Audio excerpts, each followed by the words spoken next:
Um dos maiores jogadores da história do futebol, Eusébio, das periferias de Moçambique para o estrelato em Portugal.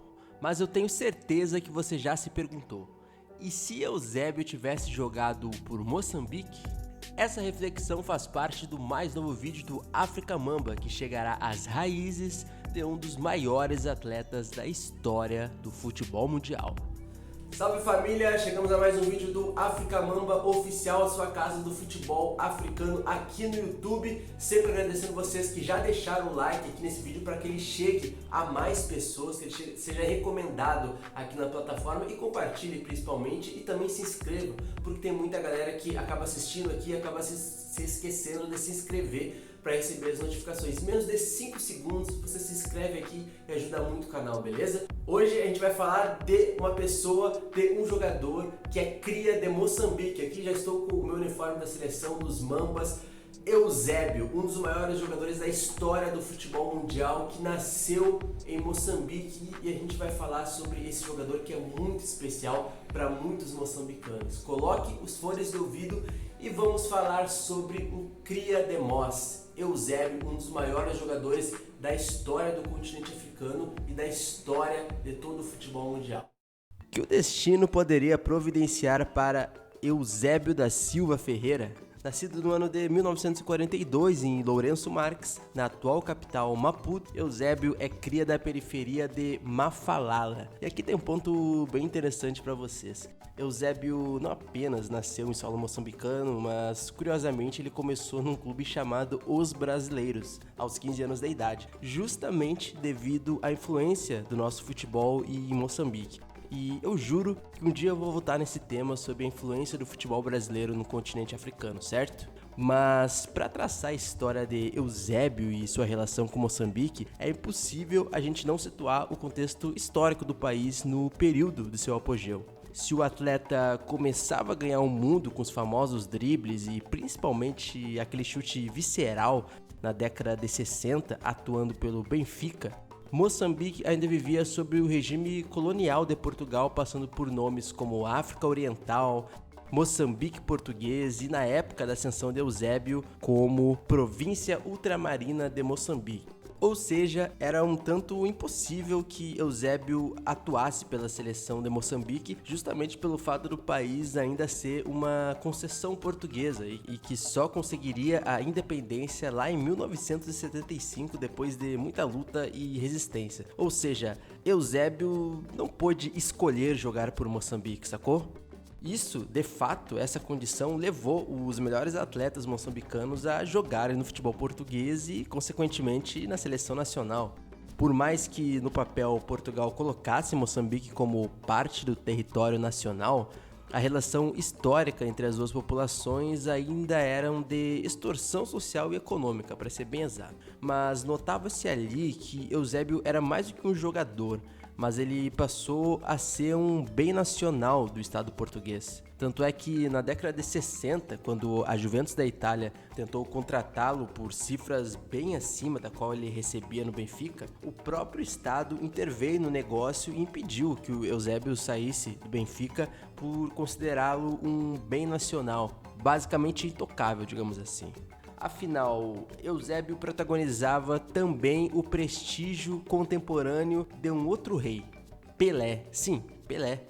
Até porque Benfica e Santos travaram duelos históricos pelo Mundial de Clubes e em outros amistosos também, principalmente ali na década de 60. Com embates bastante inesquecíveis ali entre dois grandes elencos, como era o Santos, do Pelé, e o Benfica de Eusébio. Mas também um embate entre dois contemporâneos, como Eusébio e Pelé, cada um com sua grandiosidade, mas de fato dois grandes jogadores do século XX. De fato, também é inegável que Eusébio colocou de vez o Benfica no cenário do futebol mundial naquela época, né?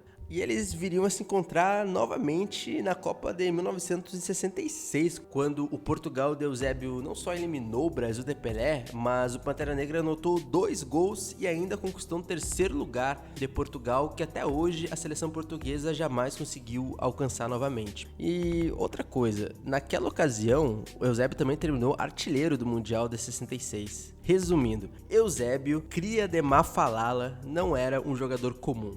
Ele era realmente muito diferente de todos. Ele tinha um gingado tipicamente africano, também do futebol brasileiro de raízes africanas, tal como o Pelé. É só vocês observarem bem a estética dos dois para sentir no que eu tô dizendo. Não é preciso explicar com muitas palavras, não.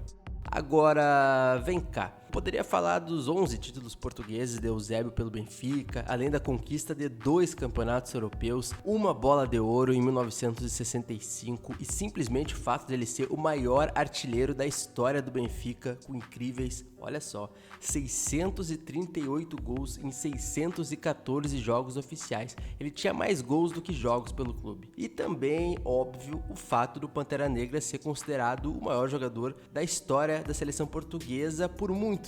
E até outro dia era também o maior artilheiro da seleção, agora ultrapassado por Cristiano Ronaldo. Ou seja, ele e Cristiano Ronaldo são, de fato, aí, os maiores jogadores da história da seleção portuguesa, e esse é um debate que eu nem vou entrar no mérito. Mas, para além dos números, vocês perceberam que nesse vídeo eu tô falando muito mais da simbologia do Eusébio do que os próprios recordes. Porque aqui eu prefiro falar do simbólico, da arte e do brilhantismo exposto por uma joia, sobretudo africana, como foi Eusébio. Moçambicano na raiz. Pensar que um filho de Moçambique foi nivelado ao rei do futebol como Pelé é para poucos, e talvez para apenas um atleta fora do Brasil. Eusébio. Possivelmente, Eusébio foi o primeiro jogador africano a ascender em níveis tão grandiosos como um nível do Pelé na época. E isso, inclusive, não desmerece outros grandes moçambicanos, como Mário Coluna, capitão daquela seleção portuguesa, e do próprio Benfica, que era também de origem moçambicana e contemporâneo do Pantera Negra no país. Inclusive, foi Mário Coluna quem apadrinhou Eusébio na chegada ao Benfica. Ou seja, 2 crias de Moçambique que marcaram uma geração do futebol português. O futebol daquela década de 50, 60, por mais que os espaços para dribles fossem maiores, ainda assim era um esporte bastante duro, de contato e de rigidez.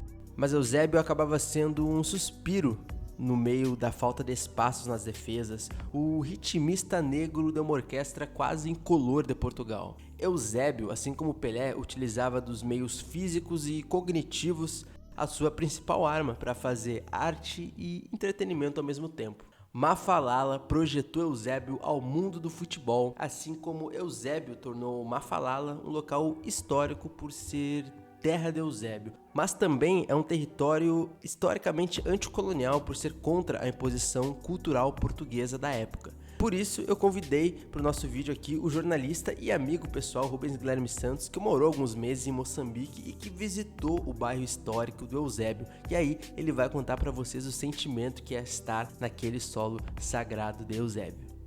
7 meses vivendo no país, descobrindo um pouquinho mais sobre o cotidiano, eu tive a oportunidade de visitar o bairro de Mafalala, um bairro histórico para Moçambique, que nasceu Eusébio e tantas outras lendas do país, artistas, políticos. As andanças ali no bairro eu tive a oportunidade de ver até mesmo um dos primeiros campinhos que ele deu seus primeiros passos no futebol.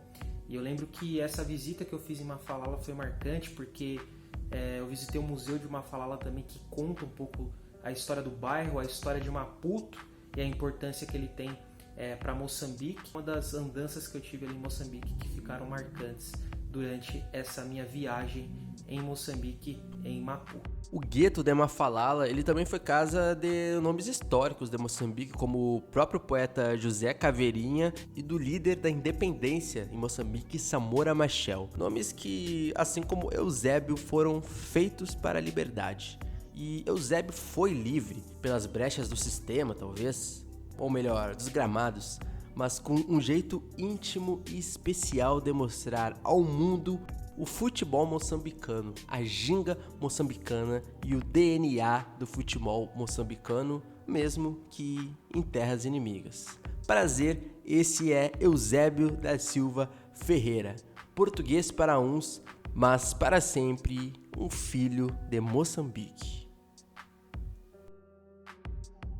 Se você quiser saber mais histórias sobre o futebol africano, eu sugiro a nossa playlist de vídeos no canal. Tem muita coisa sobre seleções e clubes africanos por lá. E o principal, sempre mantendo o padrão de qualidade para trazer o melhor sobre o futebol africano aqui no Brasil e no mundo inteiro.